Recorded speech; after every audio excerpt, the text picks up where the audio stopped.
अस्सलामुअलैकुम, कैसे हैं आप सब लोग। मैं खूब और आपकी खैरियत नेक मतलूब। और जो मेरे चैनल पे न्यू है प्लीज़ इसको लाइक करें, सब्सक्राइब करें और शेयर करें। और प्लीज़ साथ लगी जो घंटी है ना उसको भी बजा दें। और ये वो घंटी नहीं है जो आप बचपन में लोगों की घरों की बजा के भाग जाते थे और आपको चित्रोल होती थी, तो ये वो घंटी है जो आप बजाने पे मैं आपको इनाम दूँगी। और जी आप ये देख रहे होंगे कि ये बेसन है और मैं बेसन की टिक्की बना रही हूँ। मैं इसको वैसे टिक्की कहती हूँ, पता नहीं आप लोग क्या कहते हैं। बहरहाल जो भी कहते हैं मुझे क्या लेना देना इस बात से, खाते तो है ना। तो ये बच्चों को बड़ी पसंद थी और रुशाने को बहुत ही पसंद है। मुझे लगता है वो पिछले जन्म में मुझे लगता है किसी ट्रकों वाले अड्डे पे पैदा हुई थी। उसे पकोड़े और ये बेसन की जितनी भी बनी हुई चीज़ें होती हैं ना बड़ी पसंद होती हैं।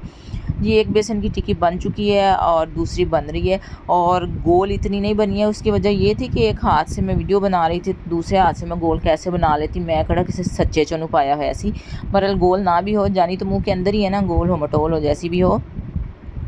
तो मैंने आपको आज दिखाई अपनी बेसन की टिक्की। और फिर उसके बाद ना शाम होने वाली थी तो बच्चे मुझे कहने लगे जी हमें भूख लगी हुई है। मैंने अब सोचा कि अगर मैंने अभी इनको कोई और सॉलिड चीज़ दे दी तो इन्होंने फिर रात की रोटी नहीं खानी। और मैं रात की रोटी पे बहुत ही इनको ज़ोर देती हूँ कि और कुछ खाएं ना खाएं वरना रोटी ज़रूर खाएं। तो फिर मैंने इनको ना ज़रा अपने गले से लाने के लिए तो फिर मैंने इनको कॉर्नफ्लेक्स दे दिए। और कॉर्नफ्लेक्स खोल के मैंने इसको भी चुंडी लगा दी। चुंडी क्यों लगाई मैं आपको बताती हूँ क्यों लगाई। मैंने कहा फिर जो ये मेरी लापरवाही की वजह से और अनचल्ले न्याणों की तरह पुड़क पुड़क के बाहर निकलेंगे और गिरते फिरेंगे, तो उससे पहले ही मैं इनको ज़रा कैद कर लूँ कैद खाने में।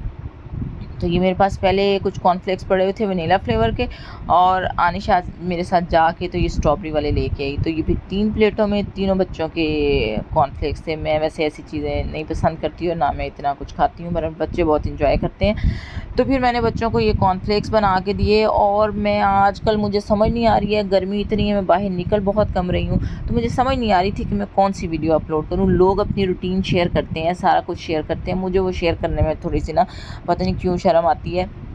तो मुझे समझ नहीं आ रही थी कि मैं क्या करूं। बहरहाल फिर आज मैंने थोड़ी सी बहादुरी करके ना ये काम करने की कोशिश की। फिर रात होगी तो बच्चों ने कहा हमने बर्गर खाने हैं। और ये देखें जी सिविल हॉस्पिटल में वो जो बेचारे कमज़ोरी के मारे मरीज़ सिद्धम सिद्धम लेटे होते हैं ना, तो उस तरह ये लेटे हुए थे। उनमें से एक ज़िलैत का था, आनिश का था और एक रुशाने का था। और उसके बाद मैं आपको दिखाती हूँ कि मैं क्या करने वाली थी। छुरी मेरी हो गई थी थोड़ी सी औकातों बार, मतलब थोड़ी सी काट नहीं रही थी। तो मैंने उसको कहा कि मैं इसको तेज़ करूँ। ये छुरियाँ तेज़ करने वाला एक काला मुदस्सिर ने मुझे ला के दिया। ये पत्थर सा है, इसमें ना छुरी बड़ी तेज़ होती है। और आप देखें कि मैं किसी माहिर छुरी तेज़ करने वाले की तरह कितनी प्यारी छुरी तेज़ कर रही हूँ। तो अगर ईद आने वाली है, आपने भी कोई अपने टोके छुरियाँ तेज़ करानी है तो मेरे पास लिए फ़ी सबीलिल्लाह मैं आपको तेज़ करके दूँगी। और ये देखें कितने अच्छे तरीके से मैंने छुरी तेज़ की है। और उसकी वजह ये है कि मैंने अब मुन्ना भाई MBBS की तरह ना ये जो बर्गर है इनका ऑपरेशन करना है, और फिर मैं आपको उसका ऑपरेशन भी दिखाती हूँ। जी अब इनका ऑपरेशन होने वाला है स्टार्ट, और वो आ गई है छुरी इनके सर पे। अब इनको पता लगेगा इनके साथ क्या बनता है। जी मैंने कर दिए इनके पेट चाक, देखें जी। अब इसके बाद इनकी मरहम पट्टी होगी और मैं आपको दिखाती हूँ कि मैंने इनकी मरहम पट्टी कैसे करनी है। और जी अंडे का फंडा शुरू होने वाला है और मेरा दिल चाह रहा है कि मैं आपको गा गा के सुनाऊँ कि आओ सिखाऊँ अंडे का फंडा। हाय अल्लाह मुझे गाना ही भूल गया बात करते करते। चलें जी देखें, ये फिर मैंने दूध थोड़ा सा डाला, उसके अंदर मैंने अंडे डालने थे। मैंने कहा थोड़े से फ्लफ़ी बन जाएंगे और थोड़े से ज़्यादा बन जाएंगे, बच्चे खुश हो जाएंगे, क्योंकि बच्चे अंडे बहुत शौक से खाते हैं और मैं इनको बहुत कम अंडे देती हूँ। और ये आ गया जी शाम का दूध, मतलब शाम को दूध वाला दूध दे गया था और मैं इसको गर्म कर रही थी। तो दूध के ऊपर ना मेरा शेड पड़ रहा है, लाइट पीछे लगी हुई है तो दूध चिट्टा है और मैं काली, तो फिर वो चिट्टा काला वाला हिसाब हो गया दूध का। तो ये मेरी शाम के खाने की रूटीन थी जो मैं आपको दिखा रही थी। अब बर्गर में जाने के लिए जो शामी कबाब है उनको फ्राई करने के लिए मैंने तवे पे लटा दिया है। अब वो बेचारे ऐसे जल भुन रहे हैं कि हमें निकालो निकालो, तो फिर मैं उनको निकाल नहीं रही हूँ। और ये जो ज़रा मेकअप किया हुआ शामी कबाब है वो मेरा है, क्योंकि मैंने खाली शामी खाना था तो इस वजह से मैंने उसको अंडे में थोड़ा सा डिप कर लिया। उनके वैसे ही चूँकि जाने थे चीड़ फाड़ करके बर्गर के अंदर चले जाने हैं, तो फिर मैंने इनको ज़रा अंडा शंडा लगाने की ज़रूरत महसूस नहीं की है। तो चलो मैंने कहा वैसे ही तुम लोग तवे पर जाओ और सड़ो मरो। गर्मी पहले ही बहुत है और कबाबों को आग पे लग के तो और ज़्यादा गर्मी लग रही है, तो वो गुस्से से फुंकार रहे हैं। और देखें कैसे गुस्से से और जल भुन के शरीकों के दिलों की तरह काले सवा हो गए हैं। और उसके बाद जी ये आ गए हैं प्याज़ों के मैंने कपड़े उतार दिए। और ये टमाटरों के 2 छोटे छोटे बच्चे आ गए हैं, क्योंकि बड़े टमाटर मैं आसानी से अपने सालन में डाल लेती हूँ, जो छोटे रह जाते हैं उनका फिर हाल ख़राब इसी तरह ही होता है बेचारों का। और टमाटरों ने कहा कि बच्चे 2 ही अच्छे, तो इसलिए 2 ही बच्चे थे। वो जो मेरी छुरी रुस्सी रंदा नक भी नहीं सी वट दी ना, फिर वो जो मैंने तेज़ की तो उसके बाद मैंने उसके साथ इन प्याज और टमाटरों को काटा। और जिस तरह क्या उसे कहते हैं, ये टमाटर देख लें, टमाटरों का कद बड़ा छोटा था तो मुझे समझ नहीं आ रही थी क्या करूँ। फिर मैंने इनको लंबे लंबे रुख पे काट दिया कि थोड़े ये लंबे लंबे लगने लग जाएँ। और प्याज फिर मैंने रिंगा रिंगा रोज़ेस की तरह गोल गोल प्याज काटे। और जिस तरह दुनिया आजकल हमारे जैसे मासूम लोगों को ऐसे गोल गोल घुमाती है ना, इस तरह मैंने गोल गोल किस्म करके प्याज काटे हैं। और ये इसमें जाएंगे, मतलब कि ये बर्गर्स के अंदर जाएंगे। देखिए आप मेरी कटिंग का कमाल देखें, मैं कितनी अच्छी कटिंग करती हूँ। और जी ये अंडा आ गया है, अंडे का फंडा तवे पे शुरू हो चुका है। और इन तीनों बच्चों के अब अंडे बनेंगे। और ये अंडा नहीं लग रहा है, ये किसी मुल्क का नक्शा लग रहा है। बहरहाल जो भी लग रहा है, बर्गर के अंदर जाना फिर पता ही नहीं लगना कि क्या बना है क्या नहीं बना।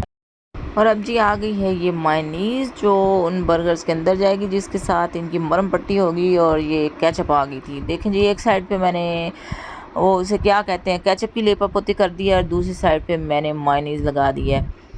और इसके बाद ये इसकी शामी टिक्की चली गई। शामी टिक्की को मैंने इसके अंदर लामलेट किया। लामलेट क्या किया मैंने, इसका प्लस्तर ही कर दिया शामी टिक्की का ना। शामी टिक्की के बाद अंडे ने इसके ऊपर गुलाटी मारी और इसके ऊपर आके लामलेट हो गया। और इसके बाद मैं आपको दिखाती हूँ कि मैंने इसके ऊपर क्या क्या कुछ डाला। फिर इसके बाद मैंने इसके ऊपर डाले प्याज अन्य वाह किस्म के जो मैंने काटे हुए थे। और उसके बाद जो छोटे कद के टमाटर थे ना, जिनको मैंने लंबा कद दिखाने के लिए ज़रा लंबे रुख पे काट लिया था, उसके बाद मैंने इनको डाला। और इनका ज़रा प्यारा सा ब्यूटीफुल सा बना के तो फिर मैंने ये जो क्या उसे कहते हैं बर्गर है उसका मुंह बंद कर दिया। उसके बाद जिस तरह बच्चे आजकल मेरा दिल जला रहे हैं ना, घर में रह रह के इनकी हॉलीडेज़ चल रही हैं, तो जिस तरह मेरा दिल जलता भुनता है, तो इस तरह अब ये जो बर्गर्स हैं ये तवे के ऊपर सड़ भुन रहे हैं। अब इनका एक साइड जो है उनका मुंह काला हो गया है, अब दूसरी साइड जो है वो काले होने के लिए रेडी है। बच्चों ने खाने हैं बर्गर, उनकी दरवेश मम्मी ने खानी है चनों के साथ एक रोटी। अंदाज़ा करें आप मेरी बेबसी का। और ये दोपहर को आनिश मेरे साथ गई, हालांकि मैंने कुछ भी नहीं लेना था, उसके बावजूद उसने बहुत सारी चीज़ें मुझे दिलवा दी कि ये भी ले लें, ये भी ले लें, ये भी ले लें। फिर मैंने कहा कि चलो कोई बात नहीं, मैं ले लेती हूँ, क्योंकि बार बार आना पड़ता है और एक ही दफ़ा में मैं सारी चीज़ें नहीं लेके जा सकती। जी मैं कौन सा कोई गामा पलवान हूँ कि एक ही दफ़ा में सारा सौदा उठा के ले आऊँ। ले तो आती हूँ, फिर रात को मुझे नींद नहीं आती क्योंकि मेरे बाजू बड़े दर्द कर रहे होते हैं। जैसे घर की छोटी मोटी चीज़ें थी, मैं जितनी दफ़ा भी जाती हूँ ना, मैं थोड़ा थोड़ा करके सौदा लेके आती हूँ। मीन्स कि एक ही दफ़ा मैं ग्रॉसरी नहीं करती हूँ, क्योंकि मुझे उठा के लाना ना बड़ा ही मुश्किल लग रहा होता है। तो ये कुछ चीज़ें आनिश ने अपनी मर्ज़ी से डालनी, तो मैंने कहा चलें कोई बात नहीं ले लेती हूँ। ये कैस्टर ऑयल था, ये रुशाने को चाहिए था, पता नहीं उसने क्या कोई एक्सपेरिमेंट करना था, वो इस तरह के एक्सपेरिमेंट करती रहती है। खैर, और ये सोप थे जो आनिश ने अपनी मर्ज़ी से डाल लिए थे, कहती कि इस दफ़ा यही लेने हैं, तो मैंने कहा चलो डाल लो कोई बात नहीं, ये भी सोप ही है। फिर उसके बाद आ गई नूडल्स की बारी। फिर आनिश ने अपने मर्ज़ी से अपनी पसंद के नूडल्स उठाए, क्योंकि इसको हम चिकन देते हैं, इसमें थोड़ी सी मिर्ची कम होती है, नहीं तो फिर वो मिर्ची खा लेती है, लेकिन वो जो होता है ना पिंडों में वैन डालने वाली फुप्पियाँ होती हैं, उस तरह फिर वैन डालना शुरू कर देती है पानी के लिए। तो इस वजह से फिर उसको मिर्ची से कम देते हैं, मतलब कम मिर्ची वाली चीज़ देते हैं। सॉस ख़त्म हुई थी तो वो भी मुझे लेनी थी। वैसे तो मैं बातों से बड़ी मिर्चें लगा देती हूँ, लेकिन फिर भी वह सालन में डालने के लिए, चीज़ों में डालने के लिए चिली सॉस की ज़रूरत थी। और मैं कोलगेट इस्तेमाल नहीं करती हूँ, मैं क्लोज़अप इस्तेमाल करती हूँ। आनिश जब मेरे साथ जाती है ना, तो मेरी मत्ती बच जाती है, क्योंकि वो इतने सवाल जवाब कर रही होती है, इतनी चीज़ों को हाथ मारी होती है कि मुझे पता ही नहीं लगता। तो मैं ना फिर क्लोज़अप की जगह कोलगेट उठा के ले आई। और ये मेरे जो दो बड़े चटपटे बच्चे हैं, वो चटपटे पसंद करते हैं। वैसे बड़े नूडल्स ट्राई किए हैं, लेकिन जो मज़ा कनौर का है वो किसी का नहीं है। और जी ये आ गई है चाय, जो मैं बड़ी चाह के साथ बनाती हूँ और बड़ी चाह के साथ लोगों को देती हूँ। तो ये चाय का कप देख के ना मुझे किसी शायर का शेर याद आ गया। वो कहता है कि मैं सोचता हूँ कि चाय पे एक किताब लिखूँ, मैं सोचता हूँ कि चाय पे एक किताब लिखूँ, जो नहीं पीते उनको कमबख्त और बेजार लिखूँ। फिर कहता है कि मैं सोचता हूँ कि चाय पे एक किताब लिखूँ, जो नहीं पीते उनको खाना ख़राब लिखूँ। तो मैंने कहा कि भाई शायर, चाय पे ज़रूर तुमने कोई किताब लिखनी है, पेट्रोल पे लिख लो। तुम कहो कि सोचता हूँ कि पेट्रोल पे एक किताब लिखूँ, जो रोज़ रेट बढ़ाते हैं उनको खाना ख़राब लिखूँ। तो ये थी मेरे आधे दिन की रूटीन जो मैंने आपसे शेयर की, क्योंकि आधा दिन हम सो के गुजार लेते हैं, रात को हम लेट सोते हैं, सुबह हम लेट उठते हैं, तो इस वजह से आधे दिन की रूटीन मैंने आपके साथ शेयर की। अगर अच्छी लगी हो तो प्लीज़ मुझे कमेंट में बताइएगा, अगर नहीं भी अच्छी लगी हो तब भी अच्छे अच्छे अल्फाज में मुझे बताइएगा, कोई मसला नहीं है, मेरा दिल खुश कर दिया करें, दरवेश की दुआ लें, आपका भी भला हो जाएगा। और फिर मैं आपसे चाहती हूँ इजाज़त, इंशाल्लाह ताला फिर किसी और वीडियो में मिलेंगे, बशर्ते ज़िंदगी। तब तक के लिए अपना ख्याल रखिएगा, दुआओं में याद रखिएगा। अल्लाह हाफ़िज़।